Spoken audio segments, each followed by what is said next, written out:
Chacun de vous est déjà guéri de sa maladie. Pas vrai? En effet, là, chacun de vous est pardonné, mais vous devez l'accepter.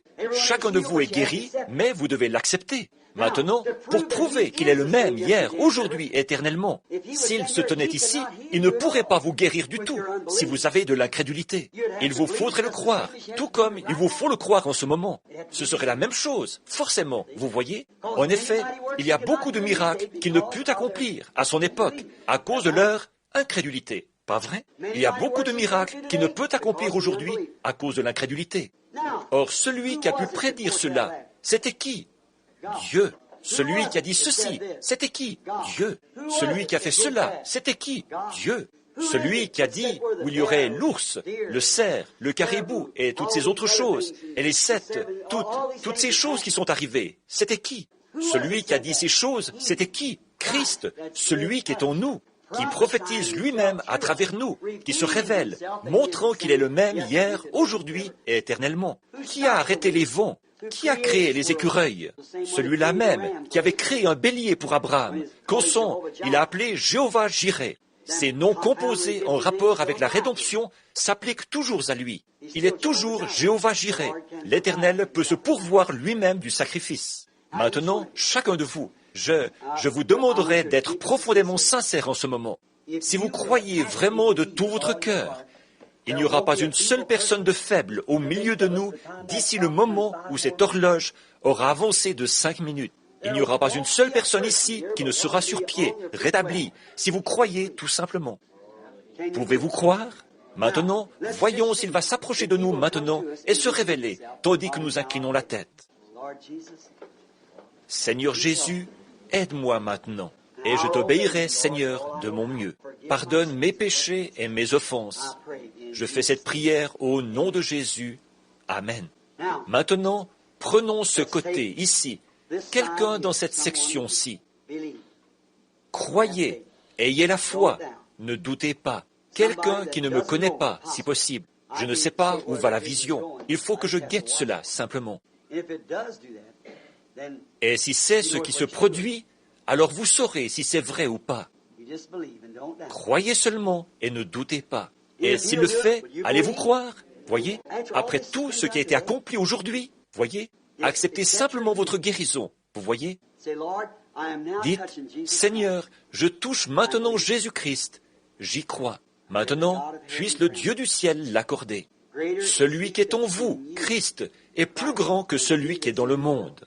Or, à la réunion, au moment où nous le touchons, il réagit en exprimant son aide, de même que la femme, à travers Christ, avait touché Dieu, qui a réagi en lui exprimant ses besoins. Je vois maintenant, dans le coin ici, d'après ce que je vois, c'est un homme, dans un état très grave. Non, ce n'est pas ça. C'est une femme qui prie pour un homme, et cet homme n'est pas ici.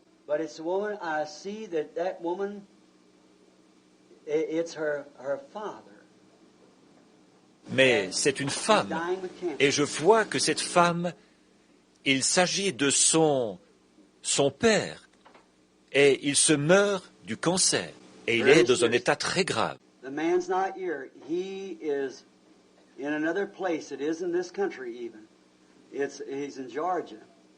Cet homme n'est pas ici, il est ailleurs. Ce n'est même pas dans cette région, il est en Géorgie. Continuez à prier. Croyez-vous maintenant de tout votre cœur? Continuez à prier. Vous voyez? Le nom de la dame qui est en train de prier, c'est Madame Jordan. Elle ne vient pas de la Géorgie, elle vient de la Caroline du Nord. Si c'est exact, Madame, levez-vous. Exact.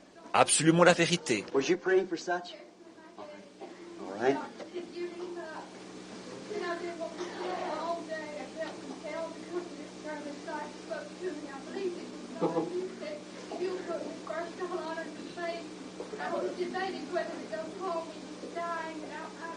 Étiez-vous en train de prier pour ça? Très bien, très bien. Croyez-vous que celui qui est en vous est plus grand que celui qui est dans le monde? Croyez-vous que celui qui...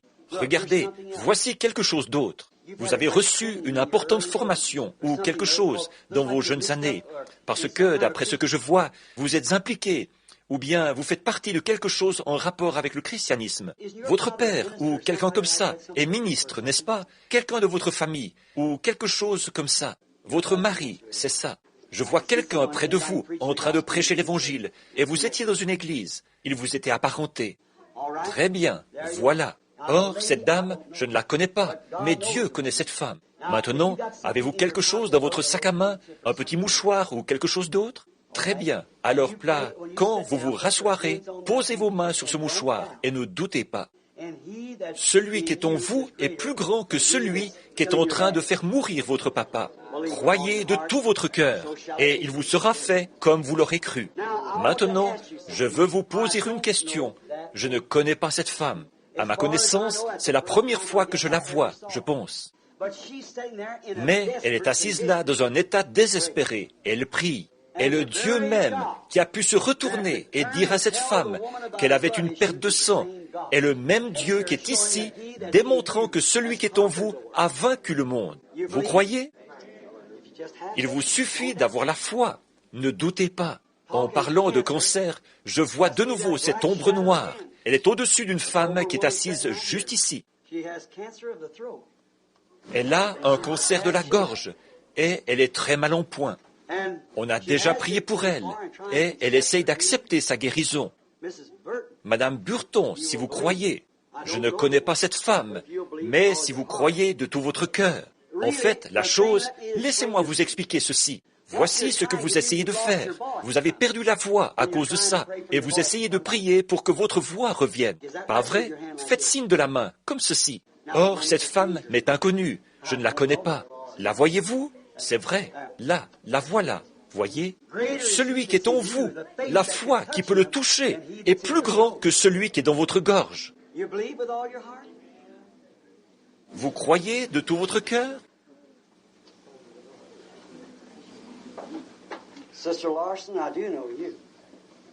Sœur Larson, vous, je vous connais. C'est ma propriétaire. Mais, Sœur Larson, vous êtes allée chez le médecin ou quelque chose. Il y a quelque chose. Vous devez bientôt subir une opération. C'est exact, n'est-ce pas? Celui qui est en vous, Sœur Larson, est plus grand que celui qui est dans le monde. Jésus a dit, « J'étais étranger et vous m'avez recueilli. » Toutes les fois que vous avez fait ces choses à l'un de ces plus petits d'entre les miens, c'est à moi que vous les avez faites. Ô Père Céleste, sois miséricordieux. Vous, qu'est-ce que vous pensez? Vous aussi, vous devez bientôt subir une opération. Vous m'êtes inconnu, pas vrai? Vous n'êtes pas d'ici. Vous me connaissez, mais je ne vous connais pas. Mais Dieu vous connaît. Le croyez-vous? Vous devez bientôt subir une opération. Vous n'habitez pas ici. Vous habitez près de Bedford, Springville. Quelque chose comme... C'est ça, Springville. Madame Burton. Non, je vous demande pardon. Je ne voulais pas dire ça. Madame Parker. C'est comme ça que vous vous appelez, n'est-ce pas? Celui qui est en vous est plus grand que celui qui cherche à vous faire mourir. Pas vrai? Croyez-vous de tout votre cœur? Dans ce cas, vous n'aurez pas besoin de cette opération, si vous croyez. Qu'est-ce que vous pensez de tout ça, sœur? Je ne vous connais pas. Vous m'êtes inconnu. Croyez-vous que je suis son prophète? Vous le croyez? Merci. Dieu honorera cela. Vous êtes Madame White. Vous venez de Fort Worth, au Texas. Vous avez une maladie musculaire et de la nervosité. Vous êtes très mal en point. Il n'y a pas d'espoir pour vous, du point de vue médical. Votre mari, lui, a un besoin spirituel pour lequel il prie. Vous avez là un fils qui souffre du dos et d'une maladie de cœur. Vous avez un petit garçon qui est assis sur ses genoux. Ce petit garçon a un problème d'élocution pour lequel vous priez. Si c'est exact, levez la main. Celui qui est en vous est plus grand que celui qui est dans le monde. Le croyez-vous? De tout votre cœur? De votre cœur tout entier? Maintenant, inclinons la tête. Maintenant, il a traversé le bâtiment. Il vous a prouvé qu'il est Dieu. Celui qui est en vous est plus grand que celui qui est dans le monde. C'est le Seigneur Dieu. Maintenant, laissez celui qui est en vous avoir la prééminence. Laissez-le avoir le dernier mot sur ce que vous, dans votre cœur, dites maintenant même, si vous le pouvez, de tout votre cœur, et croyez-le. La maladie qui était dans mon corps a disparu. Voyez, je ne suis plus affligé, je n'ai plus de maladie. Celui qui est en moi est plus grand que celui qui est dans mon corps. Celui qui est dans mon cœur est plus grand que celui qui est dans ma chair. Donc, celui qui est dans mon cœur a créé les cieux et la terre. Ma chair a été contaminée par Satan. Et je suis un temple, une demeure pour le Saint-Esprit. C'est pourquoi, Satan, je t'ordonne de quitter mon corps. Au nom de Jésus-Christ, sors de moi. Voyez, le croyez-vous? Maintenant, prions tous, chacun à sa façon. Maintenant, chacun, pendant que je prie pour vous.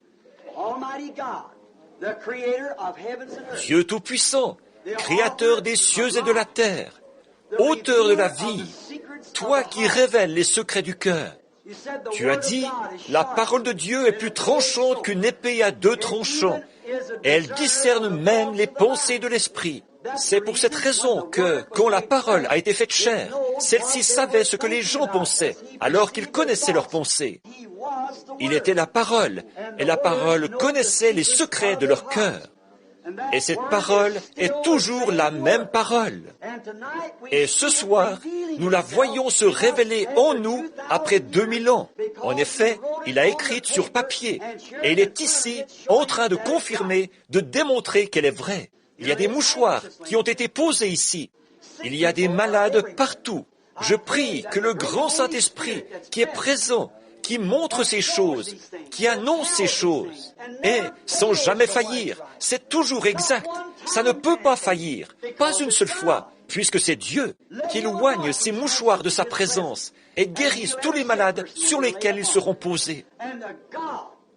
Et le Dieu qui est toujours vivant après 2000 ans, qui peut se façonner dans le cœur de pécheurs rachetés par la grâce et par la foi, et qui peut prononcer ses propres paroles à travers les lèvres d'un être mortel et regarder la chose arriver, exactement ce qu'il avait promis. Oh Seigneur Dieu, je te demande d'être miséricordieux envers nous, que tous les hommes et toutes les femmes qui sont ici présents, qui auraient quelque maladie ou quelque affliction, comme Moïse s'est jeté dans la brèche pour les gens, ce soir, je répands mon cœur devant toi, Seigneur.